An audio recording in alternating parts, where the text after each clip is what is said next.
Next मैंने आपको mark कराया था पेज नंबर 348 पे एग्जाम्पल नंबर 38। अब 38 वाला वही सेम क्वेश्चन है जो मैंने आपको 7.2 में समझाया है। थोड़ा सा हिंट दे रहा हूं। Page number 348 example number 38, X raise to the power 4 minus X whole raise to the power 1/4 और नीचे दिया हुआ है एक्स की पावर 5। सिमिलर सा क्वेश्चन है, हाईएस्ट पावर से डिवाइड मल्टीप्लाई, तो मैं डायरेक्ट कर रहा हूं 1 माइनस 1/x³ और बाहर आ जाएगा x और इसकी पावर 1/4 और नीचे x की पावर 5।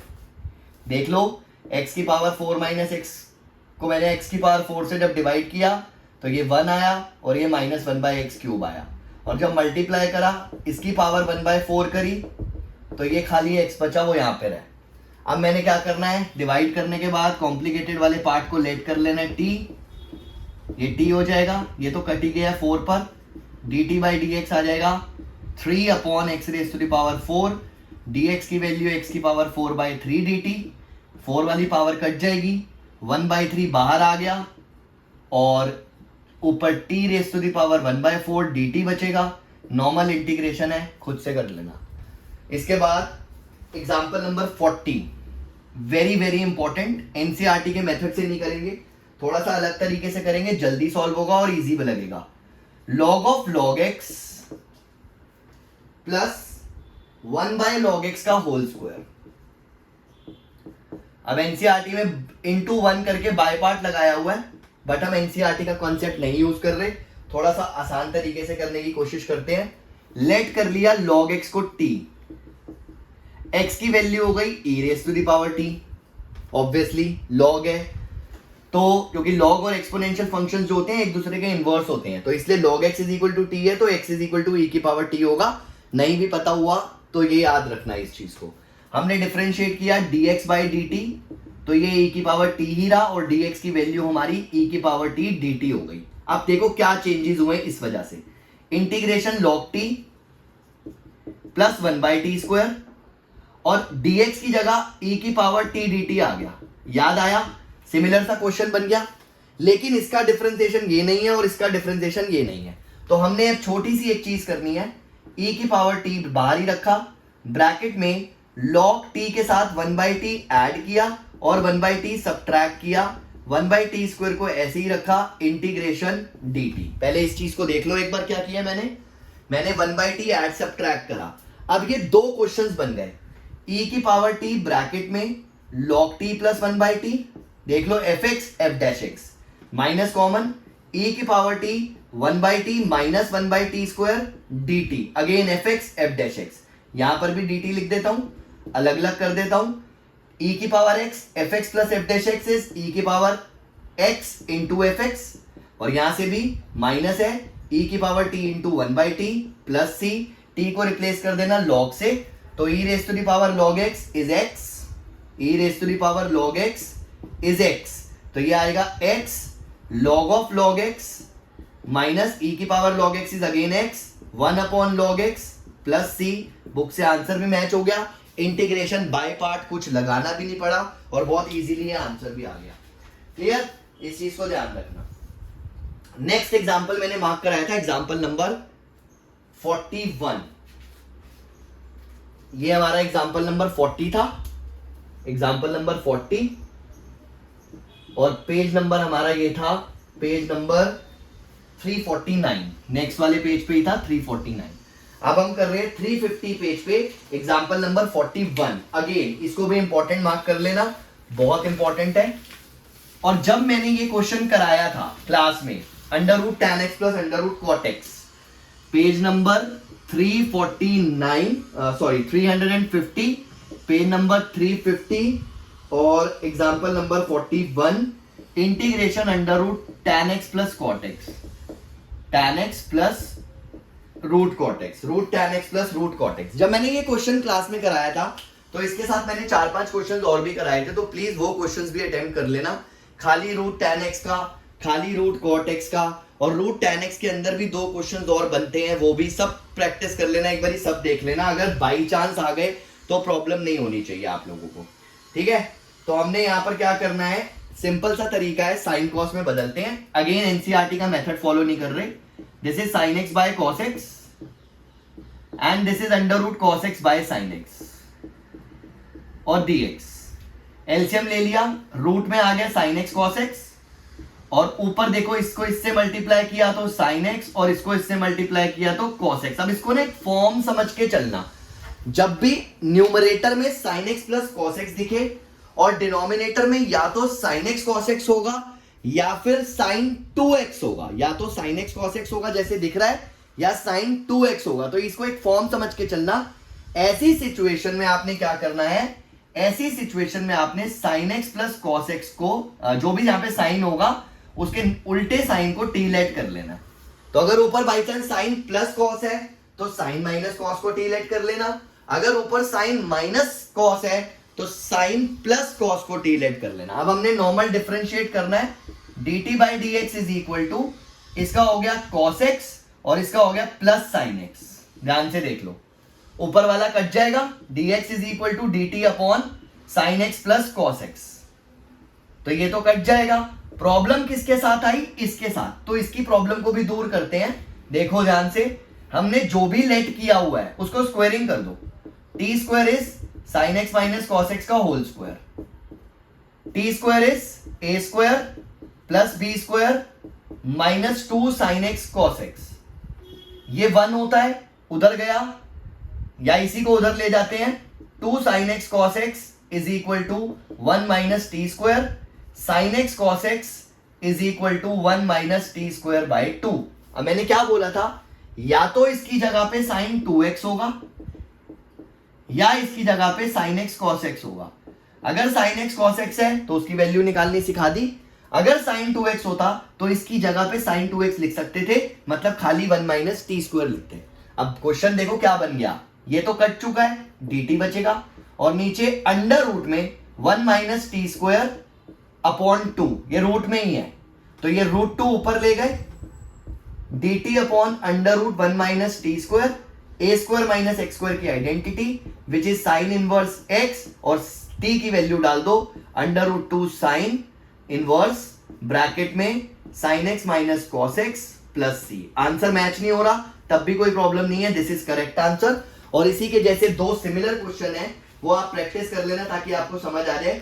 मिसलेनियस का क्वेश्चन नंबर 28, मिसलेनियस का क्वेश्चन नंबर 28 और 30 बिल्कुल सेम क्वेश्चन है, इस स्टेज पे क्वेश्चन है, बस आपने ये स्क्वायरिंग और लेट करके करना है, सॉल्व हो जाएगा। दिस इज एग्जांपल नंबर 41 और इसको भी इंपॉर्टेंट है, मार्क कर लेना। नेक्स्ट एग्जांपल इसी पेज पे एग्जांपल नंबर 40 है, इसी पेज पे एग्जांपल नंबर 40 नेक्स्ट है, इसी पेज पे एग्जांपल नंबर 42, 40 नहीं 42, एग्जांपल नंबर 42। और इसमें क्या लिखा हुआ है, इसमें लिखा हुआ है integration sine 2x cos 2x divided by under root 9 minus cos raise to the power 4 2x। बड़ा सिंपल है, cos स्क्वायर 2x को टी लेट कर लो, dt बाई dx आ जाएगा 2 cos 2x into minus sine 2x into 2, तो dx की value आ गई dt upon minus 4 sine 2x cos 2x।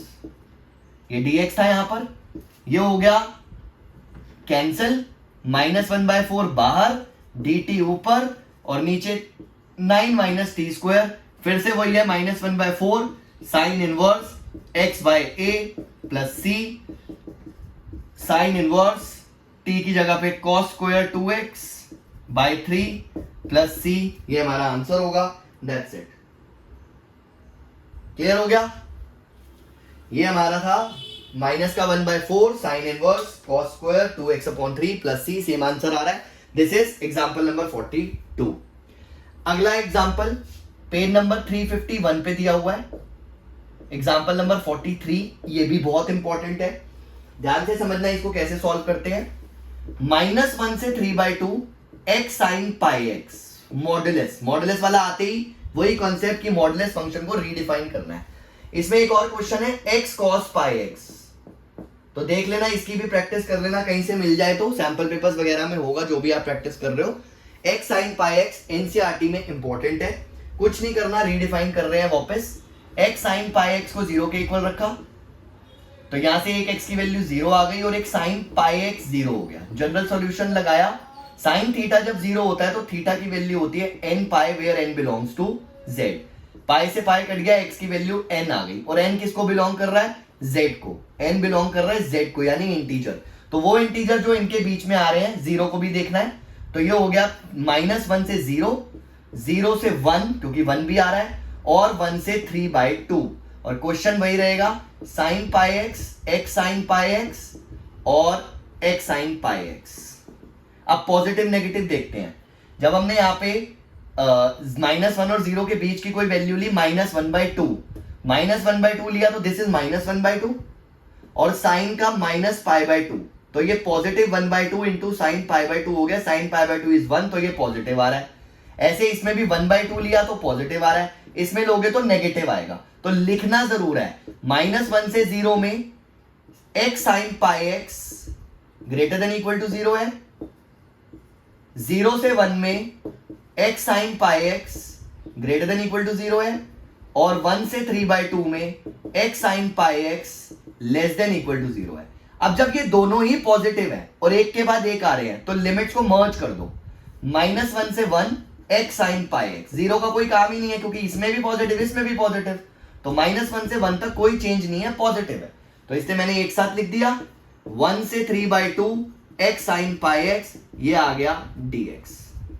अब इसमें बाय पार्ट लगाना है, एक बता रहा हूं, लिमिट्स खुद डाल लेना, टाइम वेस्ट नहीं होगा, आराम से समझ आ जाएगा। मैं बाय पार्ट कैसे करना है बस वो बता रहा हूं। x साइन पाई एक्स, ध्यान से देखो, algebraic trigonometric, x as it is, sine pi x का इंटीग्रेशन हो जाएगा minus cos pi x by pi, minus इसका डिफरेंशिएशन 1 और इसका फिर से minus cos pi x by pi, integration dx। ये एज इट इज रहेगा, यहां पर ध्यान से देखना, ये एज इट इज रहेगा हमारा, यहां लिख रहा हूं ऊपर minus x cos pi x by pi as it is, और इसका क्या होगा, कॉस पाई एक्स का sine pi x by pi, तो ऑलरेडी नीचे पाई था इसलिए पाई स्क्वायर हो गया, और लिमिट देखो, इंटीग्रेशन तो यही है, चाहे इसका करो या इसका करो। एक बार -1 से 1 डाल देना, एक बार 1 से 3/2 डाल देना, दोनों को ऐड कर देना, फाइनल आंसर आ जाएगा। एनसीईआरटी में सॉल्यूशन तो दिया ही हुआ है, मैंने आपको तरीका बता दिया रीडिफाइनिंग कैसे करनी है और सॉल्व कैसे करना है। इसके बाद हमारा लास्ट एग्जांपल है, एग्जांपल नंबर 44। अगेन बहुत इंपॉर्टेंट, 5 नंबर में भी आ सकता है ऐसा क्वेश्चन है ये, ठीक है, 5 नंबर में। Example number 44, page number 351, page number 351 पर ही है एग्जांपल नंबर 44। इसमें क्या लिखा हुआ है, 0 to pi x dx divided by a square cos square x plus b square sin square x। पहले हमने 0 to a लगाया, देखो 0 to a लगाएंगे तो पाई माइनस एक्स हो जाएगा, मतलब चेंज हो जाएगा। दिस इज आई, ऊपर आ गया पाई माइनस एक्स, नीचे आ गया a square cos square pi minus x, b square sin square pi minus x dx। I is equal to 0 to pi minus x, same रहा, पॉजिटिव, ये भी पॉजिटिव क्योंकि squares है, ये नेगेटिव का पॉजिटिव ही रहेगा। डिनोमिनेटर दोनों का सेम है, ऐड कर दिया, this is second, this is first. 2i is equal to 0 से पाई, x से x कट गया, ऊपर पाई बचेगा जिसको मैंने बाहर लिख दिया, ऊपर dx, नीचे a square cos square x plus b square sin square x, ये बचा हमारे पास। ऐसी सिचुएशन में cos स्क्वायर से डिवाइड करना होता है, तो हमने सबको cos स्क्वायर से डिवाइड कर दिया। पाई बाहर है, 0 से पाई, ऊपर आ जाएगा sec स्क्वायर x क्योंकि 1/cos स्क्वायर x होगा, नीचे आ जाएगा a square plus b square into, जब डिवाइड करेंगे tan square x, sin by cos is tan square x। अब ध्यान से समझना, अब अगर मैं 0 to पाई फिर से लगाता हूं तो ये भी चेंज नहीं होगा, ये भी चेंज नहीं होगा, सेम रहेगा। तो 0 to 2a यूज करेंगे, तो 0 से 2a यूज करेंगे तो ये हो गया 2 बाहर, लिमिट आधी, question same, a square plus b square tan square x। ये करने के बाद देखो, इसको इससे काट दिया, ये करने के बाद आप लेट कर लो, लेट कर लिया tan x को t, तो dt बाई dx क्या हो गया, sec स्क्वायर x, ऊपर कट जाएगा, लिमिट चेंज करते हैं, tan 0 तो t की वैल्यू 0 हो गई, tan 90 तो t की वैल्यू इंफिनिटी हो गई। तो ये I इज इक्वल टू पाई बाहर 0 टू इंफिनिटी, ऊपर आया dt, नीचे आया a square plus B square T square. B square से सबको डिवाइड कर दिया, पाई मतलब एक तरह से कॉमन ले लिया, तो ऊपर आया dt, यहां 0 से infinity a square by B square plus T square, X square plus A square की आइडेंटिटी लगाई, pi by B square into 1 by A, तो ये 1 बाय ए आया, a इज हमारा a बाय बी। उसके बाद tan inverse x by a, तो a हमारा वही a बाय बी है, तो ये आ गया। लिमिट डाली 0 से इंफिनिटी, कोई दिक्कत? इसके बाद देखो ये एक बी तो कट ही गया, पाई बाय ए बी बचा, और साथ में आया tan इनवर्स। जब इंफिनिटी पुट करेंगे तो ये इंफिनिटी हो जाएगा, 0 पुट करेंगे तो 0 हो जाएगा। tan इनवर्स इंफिनिटी होता है 90 पर, तो ये हो जाएगा pi A B into pi by 2 minus 0, तो finally pi square by 2 A B आया, और ये आंसर है। अगेन मैंने बुक की तरह नहीं करा, मैंने छोटा सॉल्यूशन करा है, बुक में ज्यादा कॉम्प्लिकेटेड है, ज्यादा बड़ा है, तो उस तरीके से फॉलो मत करना। जो मैंने आप लोगों को कॉन्सेप्ट बताया इसी चीज को यूज करना, इजीली सॉल्व हो जाएगा। उन्होंने अलग अलग करके करा, फिर u लिया, फिर v लिया, और लास्ट में पाई स्क्वायर बाय 2a भी आया। बट मैंने जो बताया है, देखो जो कॉन्सेप्ट है 0 टू a वाला, वो बहुत हेल्पफुल है, तो इसलिए मैं 0 टू a और 0 टू 2a को मर्ज करके कराता था, जिससे कि हमारे क्वेश्चंस की लेंथ देख लो आपके सामने कितनी कम हो जाती है, तो आप लोगों को प्रॉब्लम भी नहीं होगी और इजीली सब कुछ सॉल्व भी हो जाएगा। नेक्स्ट हमारा लास्ट बचा मिसलेनियस, 8 7 8 क्वेश्चन है, वो भी बता रहा हूं, और उसके बाद हम अगले चैप्टर पर आएंगे।